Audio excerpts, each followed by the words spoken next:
नमस्कार, मैं Kareena Chauhan techno news में आप सभी का स्वागत करती हूँ और आज की 10 बड़ी खबरें कुछ इस प्रकार हैं। लोकसभा चुनावों के परिणाम आने के बाद अब सरकार बनाने की कवायद शुरू हो गई है। एनडीए ने 292 सीटों पर जीत दर्ज करके बहुमत हासिल कर लिया है। इंडिया अलायंस ने इस बार एनडीए को कड़ी टक्कर दी है, उसे 234 सीटें मिली हैं। हालांकि चुनाव में एनडीए ने जीत हासिल की है, लेकिन गठबंधन की प्रमुख पार्टी बीजेपी अकेले अपने दम पर बहुमत का जादुई आंकड़ा छूने से दूर रही है। सरकार बनाने के लिए 272 सीटों की जरूरत थी, जबकि भारतीय जनता पार्टी इस बार के चुनाव में कुल 240 सीट ही जीत सकी है। वहीं इंडी गठबंधन की प्रमुख पार्टी कांग्रेस ने 99 सीटों पर जीत दर्ज की है। प्रधानमंत्री नरेंद्र मोदी ने वाराणसी सीट से 1,52,000 से अधिक वोटों से जीत हासिल की है। वाराणसी से वो लगातार तीसरी बार सांसद बने हैं। वहीं कांग्रेस नेता राहुल गांधी ने भी इस बार अपने दोनों सीटों पर जीत दर्ज की है। उत्तर प्रदेश की रायबरेली सीट पर राहुल गांधी ने 3,90,000 से अधिक वोटों से जीत दर्ज की है। केरल की वायनाड सीट पर राहुल गांधी ने सीपीआई की प्रत्याशी एनी राजा को 3,64,000 से अधिक वोटों से हराया है। वायनाड सीट से राहुल गांधी मौजूदा सांसद भी हैं, जबकि रायबरेली से पहले सोनिया गांधी की सीट रही है। इस बार के लोकसभा चुनाव में उत्तर प्रदेश में राहुल गांधी और अखिलेश यादव की जोड़ी ने बाजी पलट दी है। उत्तर प्रदेश की 80 सीटों में से 79 सीटों पर जीत का दावा करने वाली भाजपा केवल 33 सीटों पर ही सिमट गई, जबकि इंडी गठबंधन ने उत्तर प्रदेश में 43 सीटों पर कब्जा कर लिया, जिसमें से 37 सीटों पर समाजवादी पार्टी के और 6 सीटों पर कांग्रेस के उम्मीदवार ने जीत दर्ज की है, जबकि अन्य के खाते में 4 सीटें गई हैं, जिसमें से समाजवादी पार्टी के प्रमुख चंद्रशेखर आजाद ने नगीना सीट से जीत दर्ज की। उत्तर प्रदेश के नतीजों से बीजेपी की साख को धक्का लगा है। राज्य में 7 केंद्रीय मंत्रियों सहित 19 सांसदों को हार का सामना करना पड़ा है।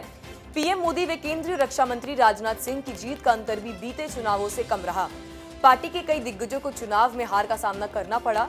अमेठी से स्मृति ईरानी को कांग्रेस के उम्मीदवार किशोरीलाल शर्मा ने 1,67,000 से अधिक वोटों से हराया। वहीं सुल्तानपुर से मेनका गांधी 43,000 से अधिक वोटों से हार गई है। दिल्ली में भाजपा ने जीत की हैट्रिक लगाई है। भाजपा ने दिल्ली में लगातार तीसरी बार लोकसभा की सभी 7 सीटों पर जीत दर्ज की है।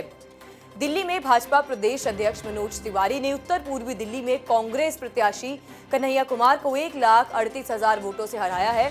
इसके अलावा नई दिल्ली से इंडिया अलायंस के प्रत्याशी और आम आदमी पार्टी के बड़े नेताओं में शुमार सोमनाथ भारती को बांसुरी स्वराज ने करारी मात दी है। दिल्ली में इस बार के लोकसभा चुनाव के लिए 162 प्रत्याशी मैदान में उतरे थे, जिनमें से 148 प्रत्याशियों की जमानत जब्त हुई है। इन प्रत्याशियों ने भाजपा और इंडिया अलायंस के प्रत्याशियों को छोड़कर बसपा समेत अन्य सभी पार्टियों के निर्दलीय उम्मीदवार के नाम शामिल हैं। इस बार के लोकसभा चुनाव में फिल्मी सितारों की एंट्री काफी सुर्खियों में रही। एक तरफ जहां भारतीय जनता पार्टी की ओर से हिमाचल प्रदेश की मंडी से कंगना रनौत ने और अरुण गोविल ने मेरठ की लोकसभा सीट से चुनाव लड़ा था, दोनों ने ही जीत हासिल की है। वहीं दूसरी तरफ भोजपुरी स्टार एक्टर पवन सिंह ने भाजपा की ओर से पश्चिम बंगाल की आसनसोल सीट ठुकराकर सुर्खियां बटोरी। भाजपा से निकलकर एक्टर पवन सिंह ने बिहार की काराकट सीट से निर्दलीय चुनाव लड़ा, लेकिन यहां से वह चुनाव हार गए। वहीं आसनसोल सीट से टीएमसी प्रत्याशी और एक्टर शत्रुघ्न सिन्हा ने जीत दर्ज की। दिल्ली के रोहिणी स्थित techno institute of advance studies में बैचलर्स ऑफ बिजनेस एकेडमिक्स के लिए दाखिले की प्रक्रिया शुरू हो गई है। टेक्नो इंस्टीट्यूट गुरु गोविंद सिंह इंद्रप्रस्थ यूनिवर्सिटी से अनुबंधित है। संस्थान में उम्मीदवारों को इंद्रप्रस्थ यूनिवर्सिटी की गाइडलाइंस के तहत दाखिला दिया जाएगा। इसके अलावा बीबीए में दाखिला लेने के लिए इच्छुक छात्र संस्थान की ऑफिशियल वेबसाइट या इंस्टीट्यूट पे विजिट करके दाखिला ले सकते हैं। राष्ट्रीय परीक्षण एजेंसी ने देश की सबसे बड़ी मेडिकल प्रवेश परीक्षा नीट यूजी के नतीजों का ऐलान कर दिया है। नीट यूजी के लिए 23 लाख उम्मीदवारों ने पंजीकरण कराया था, जबकि परीक्षा में कुल 97% उम्मीदवारों ने भाग लिया। नीट यूजी के लिए 7 मई को परीक्षा आयोजित की गई थी, जिसकी प्रोविजन आंसर की एनटीए ने 29 मई को जारी कर दी थी। वहीं 3 जून को अंतिम उत्तर कुंजी जारी करने के बाद 4 जून को रिजल्ट की घोषणा भी कर दी गई है।